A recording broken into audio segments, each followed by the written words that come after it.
नमो नमः। आज आप लोगों के लिए अत्यंत महत्वपूर्ण विषय लेकर के आया हूँ और उसमें आप जरूर देखिएगा, वो पढ़ने से आपकी सारी समस्याएं खत्म हो सकती हैं और आप यह देखेंगे कि जो डाउट्स थे वो सारे क्लियर हो सकते हैं। इस विषय पे मेरे समझ लीजिए सीरीज चलेंगी, तो पूरी सीरीज देखिएगा, पार्ट करके वो सब सारी चीज़ें रहेंगी और वो प्ले लिस्ट में भी मौजूद रहेंगी, तो जरूर से आप देखें। तो आज हम जो पढ़ने वाले हैं वो है धातु, कि धातु आखिरकार क्या होती है। और कई बार जो है इस पर सब लोगों को कन्फ्यूजन होता है या रूप कई बार भूल जाते हैं, तो आज हम पूरी कोशिश करते हैं कि आप इस विषय में जान जाएं। तो धातु समझ लीजिए आप कि धातु क्या है। तो ये मान लीजिए धातु क्या है कि धातु ये क्रिया है। धातु क्या है? धातु किसे कहते हैं हम? धातु कहते हैं हम क्रिया को। जैसे आना, चलना, फिरना, खाना, ये धातु होती है, उसी कहते हैं क्रिया। ठीक है। स्कूल मेरे आप यहाँ स्क्रीन पे देख रहे हैं, लिखा हुआ धातु, धातु अर्थात क्रिया। तो आना, जाना, चलना, फिरना, खाना, ये जो होती हैं वो होती हैं क्रियाएं। और इन्हीं क्रियाओं, जैसे हम कह रहे हैं रामः विद्यालयम गच्छति, राम विद्यालय जाता है, तो जो इसमें जो गच्छति है वो क्रिया है, लेकिन उस क्रिया का जो मूल रूप है वो जो धा है वो है गम। तो वो जो उसका मूल रूप में, क्योंकि परिवर्तित होकर क्रिया बन गई गच्छति, तो वो गम है, उसका जो मूल रूप है वही कहलाता है धातु।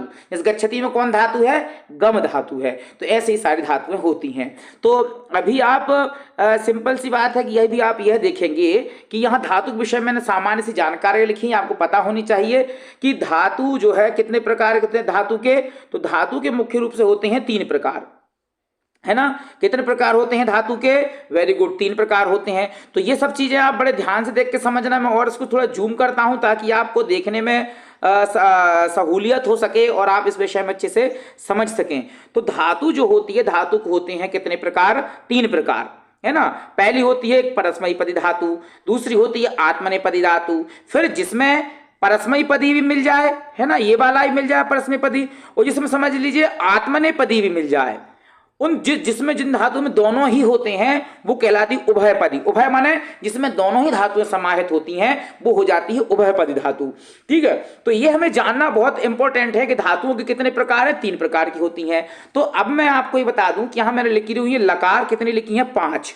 जबकि आप ये जानकारी में रखिए कि लकार जो है ना, लकार अर्थात क्या है कि जब क्रिया है तो क्रिया है, तो क्रिया किसी काल में हो रही है। क्रिया कौन काल में हो रही है? कुछ ऐसे काम है जो पहले कर चुके। राम विद्यालय गया था, भूतकाल हो गया। तो जो अब हम इन धातुओं का प्रयोग करेंगे कौन से काल में है, उसी काल में प्रयोग करने के लिए होता है शब्द कौन सा? लकार। ध्यान रखना, जो लकार है, लकार अर्थात हम कौन से किस काल में कर रहे हैं, उस काल को वर्गीकृत करने के लिए, उस काल को बांटने के लिए, उस कालगत संबंधी चीजों को समझाने के लिए हम प्रयोग करते हैं लकार। लकार समझते काल, ऐसे वर्तमान काल में कौन सी लकार होगी, भूतकाल में कौन सी लकार होगी। तो वही क्रियाओं को हमने पार्ट में बांट दिया। तो जो मुख्य रूप से समझ लीजिए लकार होती है वो होती है 10 लकार होती हैं। लेकिन हमें सामान्य रूप से जिनकी ज्यादा आवश्यकता होती है, या हमारे पाठ्यक्रम में कई बार जो है कंपटीशन में या परीक्षाओं में जो पूछे जाती हैं, वो कितनी पूछी जाती हैं हमसे? 5 लकार पूछी जाती हैं। होती हैं 10 एक्चुअली में, लेकिन पूछी जाती है कितने हमसे? कितनी? 5 लकार हमसे पूछी जाती हैं। तो इसी 5 लकारों के विषय में आपको बताऊंगा, तो इसलिए जरूर ध्यान से देख के आप समझना। तो इसमें आप यहाँ देख रहे होंगे कि लकार हमने दी हुई है कि 5 लकार होती है ना। तो आप ये देख रखिए कि लट लकार है, तो लट लकार शुरू में हमने लट लिखा हुआ है।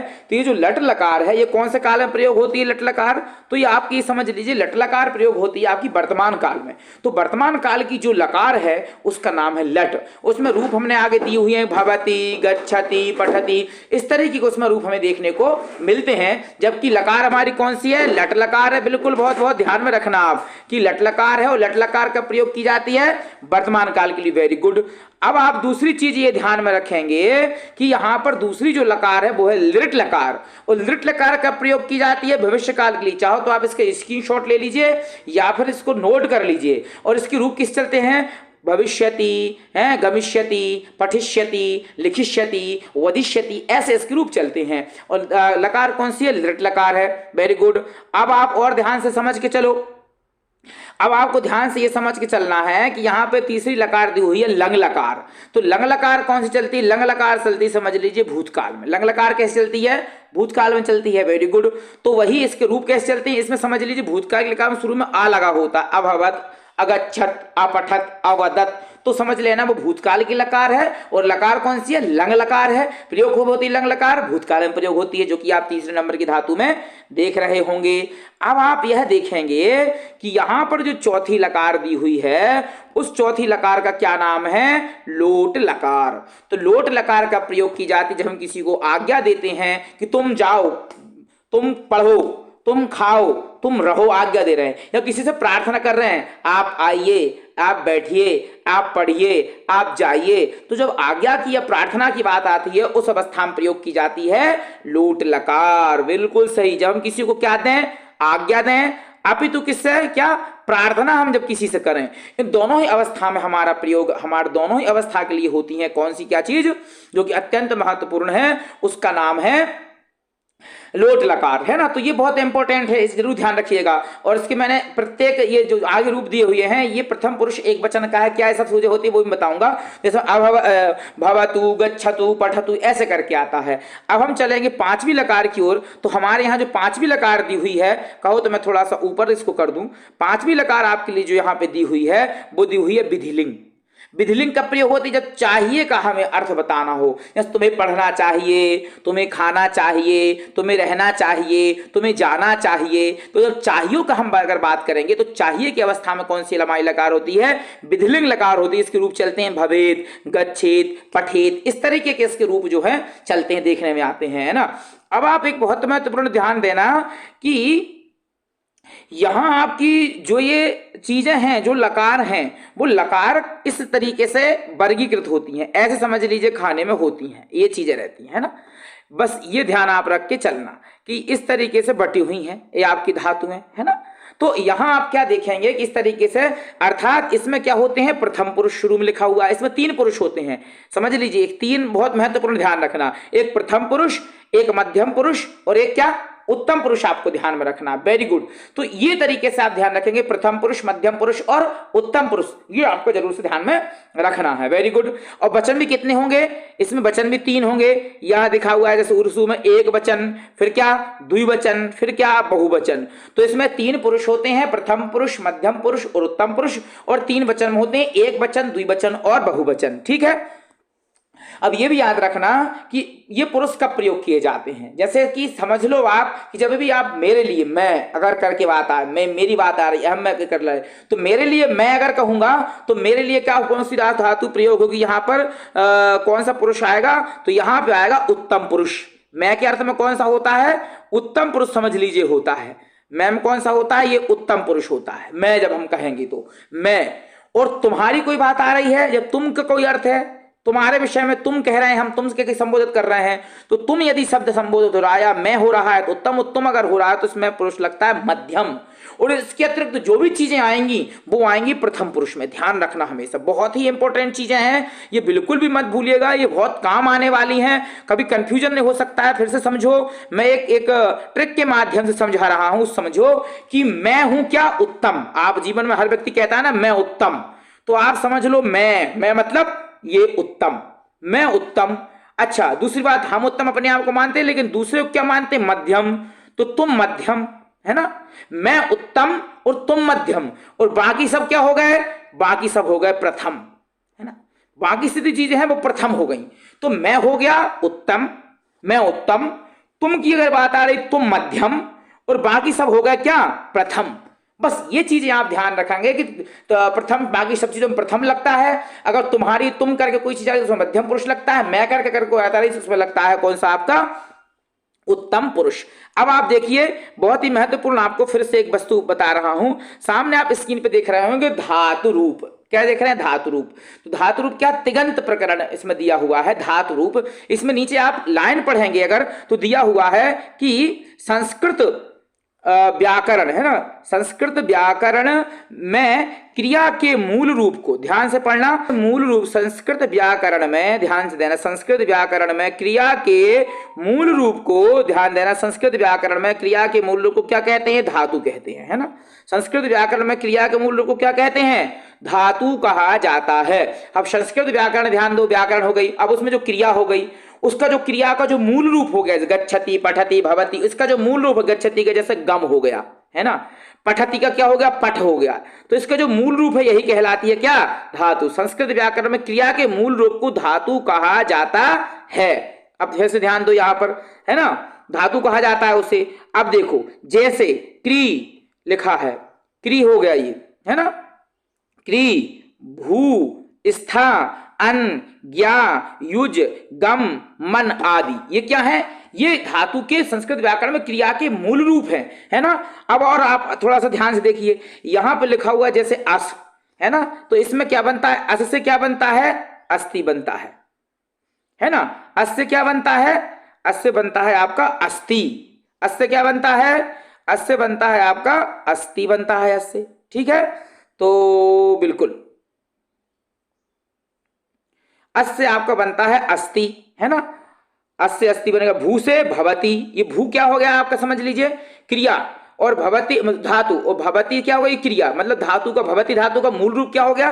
जैसे अगर भवती लिखा हुआ है, इस भवती क्रिया की मूल रूप क्या है, भू, तो यही धातु कहलाती है, मतलब क्रिया का जो मूल रूप है वो धातु कहलाता है। गम, गच्छति, गच्छति जो क्रिया है उसका मूल रूप क्या है, गम, है ना। अगर हम कहें गच्छतुम कौन धातु है तो कहा जाएगा गम। तो ऐसे ही दृश्य, पीव, है ना, दृश्य को देखो पश्यति करके चलता है, दा, क्री, लिख, मिल, वद इत्यादि, ये सब सारी चीजें हैं। और यही समझ लीजिए यही है क्रिया और धातु के बीच में अंतर। कई बार लोग इसी में गड़बड़ा जाते हैं, तो मैंने आपको यह बताया कि धातु और क्रिया क्या होती है। संस्कृत व्याकरण में क्रिया के मूल रूप को ही क्या कहा जाता है, धातु कहा जाता है। Very good. अब चलते हैं हम अगले उस पे।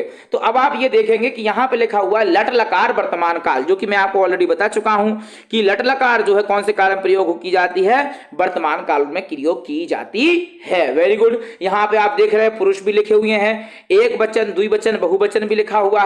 यदि आपको वर्तमान काल की समझ लीजिए धातु याद करनी है, वर्तमान काल का अगर आपको ये याद करना है तो इसके लिए कुछ ये प्रत्यय मुख्य रूप से दिए गए हैं, इन प्रत्ययों को आप याद कर लीजिए। प्रथम पुरुष के क्या प्रत्यय हैं, ती, तह, अंति, है ना। मध्यम पुरुष के क्या प्रत्यय हैं, सी, थह, थ। और उत्तम पुरुष के कौन से प्रत्यय हैं, आमी, आवह, आमह। अगर इनको आप याद कर ले रहे हैं तो ये बात मान ली कि आप वर्तमान काल जो लट लट प्रयोग हो रही है, लट लकार, इस अगर ये आप इतने प्रत्यय याद कर ले रहे हैं तो समझिए इन प्रत्ययों को याद करके आप किसी भी धातु का, बिल्कुल सही सुना आपने, आप किसी भी धातु के वर्तमान काल की लट लकार के रूप चला सकते हैं। लट लकार वर्तमान काल में जो होती है कोई रूप चला सकते हैं। बस ये याद कर लीजिए। आपको क्या याद करना है, तीता, अंति, सी, थ, थ, आमी, आवह, आमह। बस ये चीजें आपको बड़े ध्यान से याद करनी है। तीता, अंति, बोलिए मेरे साथ, ती, तह, अंति, सी, थह, थ, आमी, आवह, आमह, है ना। प्रथम पुरुष का एक वचन ती, प्रथम पुरुष का द्विवचन तहा, प्रथम पुरुष का द्विवचन तहा और बहुवचन अंति, मध्यम पुरुष का एक वचन सी, मध्यम पुरुष का द्विवचन थहा, मध्यम पुरुष का बहुवचन था, है ना। मध्यम पुरुष का एक वचन हो गया थी, द्विवचन हो गया था और बहुवचन हो गया थ। था यहाँ विसर्ग है। उत्तम पुरुष का देखिए हो गया एक वचन आमी, द्विवचन आवह और बहुवचन आमह, है ना। तो ये आपको ध्यान रख के चलना है, तो आपको समझ लीजिए बहुत सरलता हो जाएगी और कुछ भी कर सकते हैं। बस ध्यान ये देना कि यहाँ पे जो इतना कॉलम है समझिए, है ना, ये इतने हैं, इनमें क्या लगती है, विसर्ग लगा होता है। सारे द्विवचन में विसर्ग लगा हुआ है और लास्ट के उत्तम पुरुष के बहुवचन में विसर्ग लगा हुआ है। विसर्ग का अर्थ होता है दो बिंदियां जो सामने लग जाती हैं, उसे क्या कहते हैं, विसर्ग कहते हैं। और इनमें विसर्ग लगा हुआ है तो जब आप रूप चलाएंगे तो यहां देखेंगे कि सारे द्विवचन में विसर्ग लगा होता है, तो आपको कठिनाई नहीं होगी। सारा ये जो द्विवचन है और इसका जो बहुवचन है, इनमें क्या लगी है, विसर्ग लगी है और इनमें विसर्ग लगी होती है। विसर्ग अर्थात दो बिंदी समझ लीजिए सामने, जैसे इसमें लगा हुआ है, जैसे लगा हुआ है शुरू में तहा, तो ये सामने दो बिंदी जो रख दी मैंने, ये विसर्ग है। इसमें लगा हुआ था, तो ये जो सामने दो बिंदी रखी ये विसर्ग हैं। फिर लगा हुआ आवाह, तो आवाह में जो सामने दो बिंदियां हैं ये विसर्ग हैं, है ना। ये आमह, आमा, माम समझ दो विसर्ग, तो ये सारे द्विवचन और उत्तम पुरुष के बहुवचन में समझ लीजिए विसर्ग आता है। तो ये आप प्रत्यय जब याद कर लेंगे तो आप कोई भी धातु चला सकते हैं। जैसे मैंने पठ धातु की समझिए, पठ है, एक एग्जाम्पल आपको दे दूं, है ना, पठ धातु है, ठीक, पठ धातु है। तो पठती एक वचन, है ना, पठती, पठतः, पठंती, अंति लगा हुआ है, पठसी, पठथः, पठत, पठामी, पठावह, पठामा। बस इस तरीके से अगर आप याद कर लोगे तो सारे हो जाएंगे, है ना। अब देखो मैं दूसरी धातु को चला के बता रहा हूं। जैसे धातु है कौन सी, गम, है ना, गम धातु है, तो इसमें गम में समझ लो आधा चा छा भी लग जाता है। तो अब उसके रूप जब चलते हैं तो कैसे चलते हैं गम धातु के, देखो ध्यान से समझो। गम धातु के रूप चलते हैं गच्छति, गच्छतः, गच्छन्ति, गच्छसि, गच्छथः, गच्छथ, गच्छामि, गच्छावा, गच्छामा, है ना, बिल्कुल। अब जैसे भू धातु है उसके देख लो कि भू धातु के रूप भी समझ लो जो बिल्कुल ऐसे ही चलते हैं।